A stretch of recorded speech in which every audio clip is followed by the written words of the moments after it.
प्रश्न संख्या 496। माननीय मंत्री जी। महोदय सर उत्तर आ चुका है सर। उत्तर आ चुका है तो पूरक प्रश्न सर। बोलिए। पूरक प्रश्न। सर मैं आपके माध्यम से माननीय मंत्री जी से निवेदन करना चाहूँगा कि जो छात्रवृत्ति का जो आवेदन भरने की जो प्रक्रिया है वो बहुत ज़्यादा जटिल कर दी गई है, जिसके कारण जो विद्यार्थियों की छोटी छोटी मिस्टेक्स, जैसे जो जन आधार डिटेल्स और डॉक्यूमेंट्स में यदि कॉमा, स्पेस या डॉट आदि भी अगर रह जाता है तो विद्यार्थियों का जो आवेदन अच्छे से नहीं हो पाता है। इसलिए मैं निवेदन करना चाहूँगा कि आवेदन फार्म की जो आक्षेप की पूर्ति कर सरकार एक ही अवसर प्रदान करती है, कम से कम 5 अवसर उनको देना चाहिए ताकि वो सुधार कर सके। तो मेरा प्रश्न ये है कि आप इसको बढ़ाकर 1 से बढ़ाकर 5 बार अवसर देने का आप विचार रखते हैं क्या माननीय मंत्री जी? यदि हाँ तो कब? माननीय मंत्री जी। माननीय अध्यक्ष महोदय, पीपलदास से आने वाले माननीय सदस्य ने छात्रवृत्ति के संबंध में जो सवाल पूछा, माननीय सदस्य हमें निश्चित ही मैं हम आगे आप पधार गए हैं, आपका स्वागत है। माननीय श्रीचंद जी, आपका स्वागत है। माननीय अध्यक्ष महोदय, जो मैं स्वागत कर रहा हूँ ना, आपके दोनों ओर वाले आपको डिस्टर्ब कर रहे हैं, वो इसलिए मैंने कहा।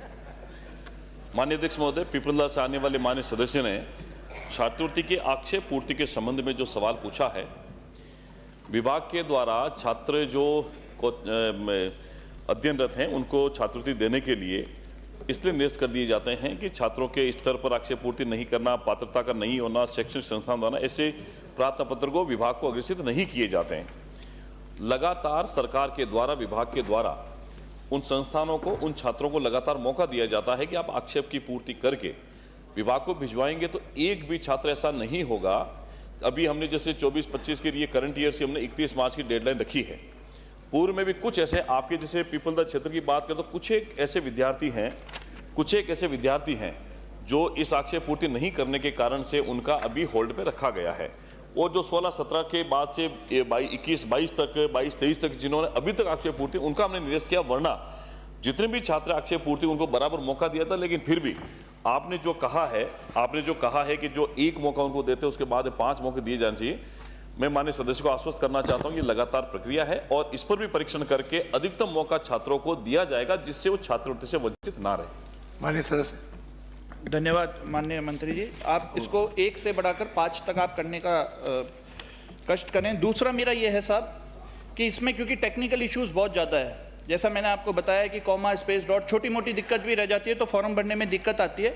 मैं समझता हूं कि यही कारण है कि 31 मार्च 2025 तक का जो आपने छात्रवृत्ति आवेदन की जो अंतिम तिथि तय करी थी उसमें बहुत ही कम आवेदन अभी तक विभाग को प्राप्त हुए हैं। तो मेरा आपसे ये निवेदन है कि इसको 31 मार्च से बढ़ाकर आप 15 अप्रैल तक बढ़ाने का विचार रखते हैं क्या? यदि हाँ तो आप बताएं, यदि नहीं तो क्यों?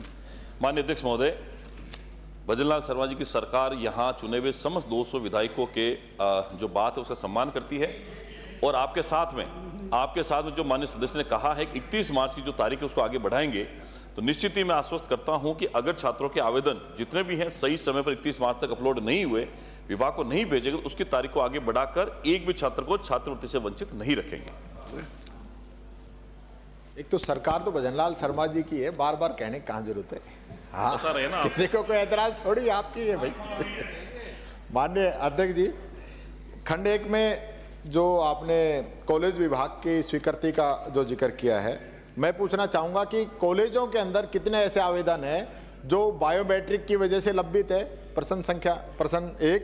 और दूसरा ये है कि 23-24 और 24-25 में SC, ST, OBC, MBC, EWS कितने बच्चों की छात्रवृत्ति अभी तक पेंडिंग है? माननीय मंत्री जी। माननीय अध्यक्ष महोदय, मेरे पास में ये पूरे डाटा है ईयर वाइज, जिसमें अनुसूचित जनजाति की छात्रवृत्ति भी है, अनुसूचित जाति की भी है, अन्य पिछड़ा वर्ग की भी है और अन्य पिछड़ा उत्तर मैट्रिक भी, अम्बेडकर, ये जितने भी जो 6-8 कैटेगरी में हम लोग छात्रवृत्ति देते हैं, मैं व्यक्तिगत रूप से इस सदन को भी ये उपलब्ध करा दूँ आंकड़ा और आपको भी दे दूंगा कि जितने हमारे पास पूरा है, मेरे पास ईयर वाइज पूरा डाटा है, मैं सब आपको उपलब्ध करवा दूंगा। और ये लगातार प्रक्रिया है छात्रवृत्ति देने की। केंद्र का जितना अंश होता हमारे पास आता है उसकी यूसी हम लोग देते हैं और यूसी देने के बाद में, ये आपको भी पता है प्रक्रिया है, यूसी देने के बाद में सेंट्रल गवर्नमेंट जो है हमें पैसा देते हैं उसके बाद राज्य सरकार का भी एक अंश होता है, वो दोनों मिलाकर के जब पूरा हम पैसा दे देते उसके बाद में हमारा यूसी जाती, यूसी के बाद में जो बकाया पैसा है वो हमारा केंद्र से आता। वो ये लगातार प्रक्रिया है। हमने पिछले समय में सुधार किया है। अभी बहुत कम छात्रों की जो स्कॉलरशिप है, और प्रयास कर रहे हैं कि ये आने वाले समय में जल्दी ही इसको पेंडेंसी को जीरो कर देंगे ताकि कोई भी छात्र छात्रवृत्ति से वंचित ना रहे। श्री प्रताप लाल